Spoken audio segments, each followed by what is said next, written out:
Welcome to the Bankers Grid. आप सभी का हार्दिक स्वागत है बैंकर्स ग्रिड पर। आरआरबी स्केल टू स्केल 3 का नोटिफिकेशन कब आउट होगा इसके ऊपर हम देखेंगे आज के सेशन में। As per the last year trends, last 3 year के ट्रेंड के अकॉर्डिंग हम लोग आइडेंटिफाई करेंगे नोटिफिकेशन कब आउट हो सकता है।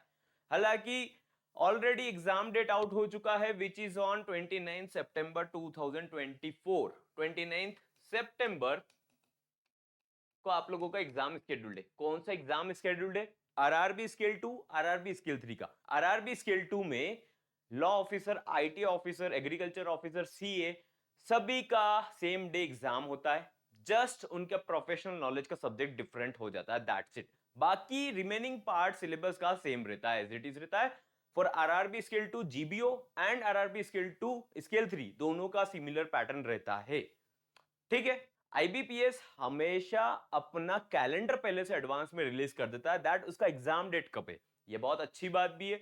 जनवरी में आरआरबी का कैलेंडर आउट हो चुका था, एग्जाम स्केड्यूल्ड है 29 ऑफ सितंबर 2024 को। अब नोटिफिकेशन डेट कब आएगा? जब आप फॉर्म फिलअप करना स्टार्ट करोगे उसका ट्रेंड हम लोग देखेंगे।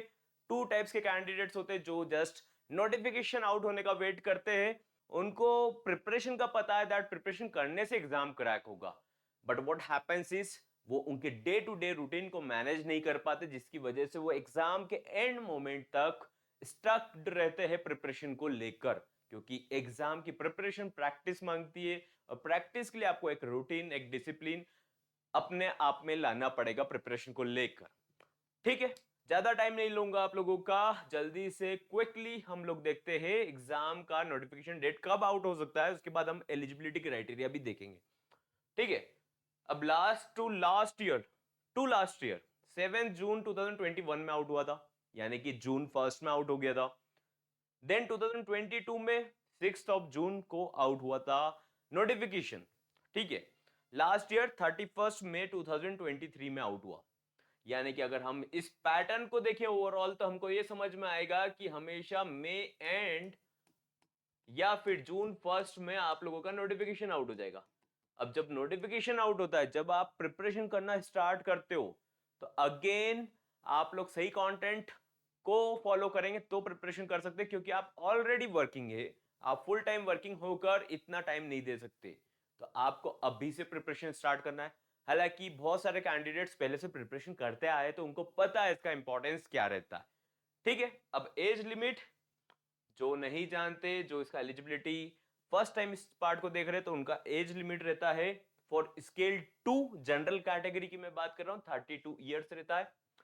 21 ईयर्स टू 32 ईयर्स रहता है। एंड स्केल 3 के लिए ध्यान दीजिएगा, स्केल 3 के लिए रहता है 40 ईयर्स का, 21 to 40 years.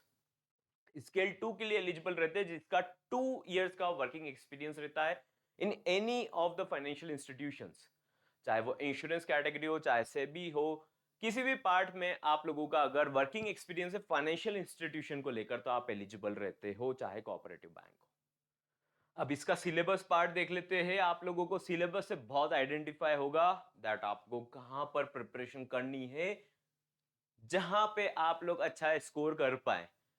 Reasoning and numerical ability, this is for RRB scale two scale 3 GBO का है। स्पेशलिस्ट ऑफिसर में एक प्रोफेशनल नॉलेज ऐड ऑन हो जाता है। आईटी का बैच भी स्टार्ट हो चुका है। आईटी का अगर आप बैच एनरोल करना चाहते हो तो लिंक डिस्क्रिप्शन बॉक्स में, व्हाट्सएप के थ्रू भी एनरोल कर सकते हो। व्हाट्सएप नंबर स्क्रीन पर अवेलेबल है 24/7। जब भी आप आईटी के बैच में या फिर जीबीओ स्केल 3 के बैच में एनरोल करना चाहते हो आप कर सकते हो। रीजनिंग एंड न्यूमेरिकल एबिलिटी में 50 मार्क्स का वेटेज रहता है। कैंडिडेट्स ये ध्यान नहीं देते दैट इसमें प्रैक्टिस का रिक्वायरमेंट बहुत होता है। प्रैक्टिस से पहले ये सिंगल फेज एग्जाम है, इसमें प्री मेंस का कोई क्राइटेरिया नहीं होता।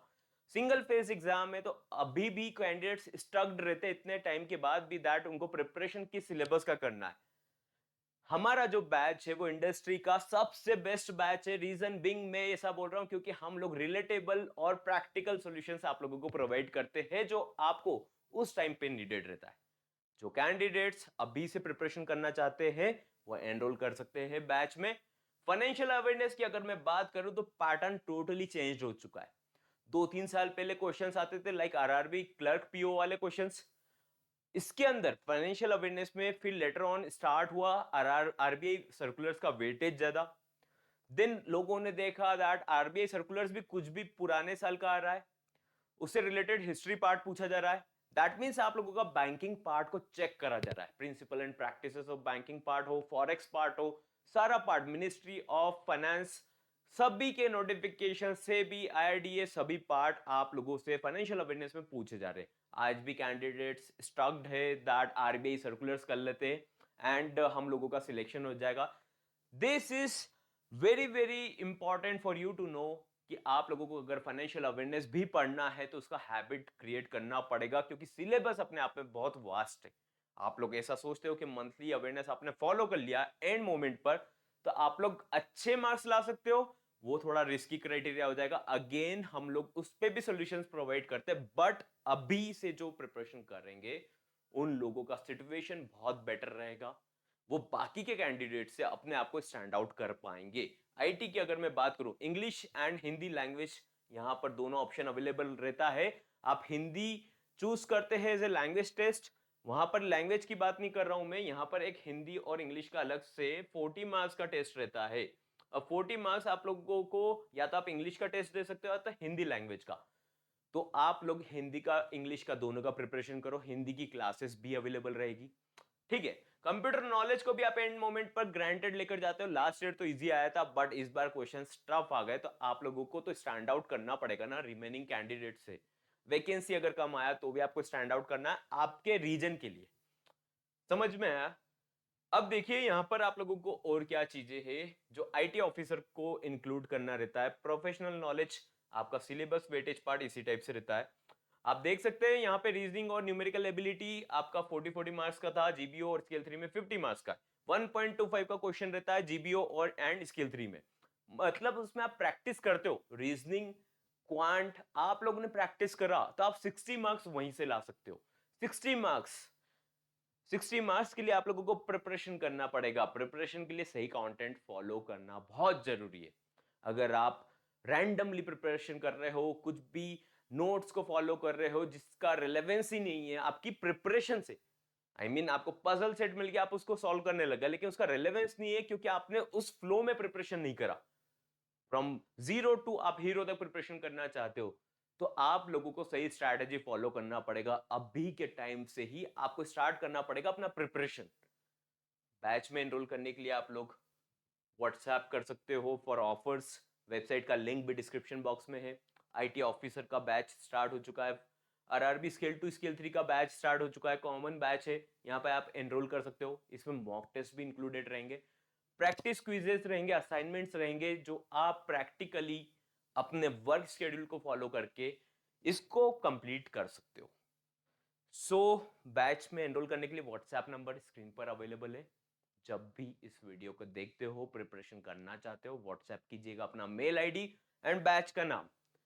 ठीक है, I see you in the next session. ठीक है।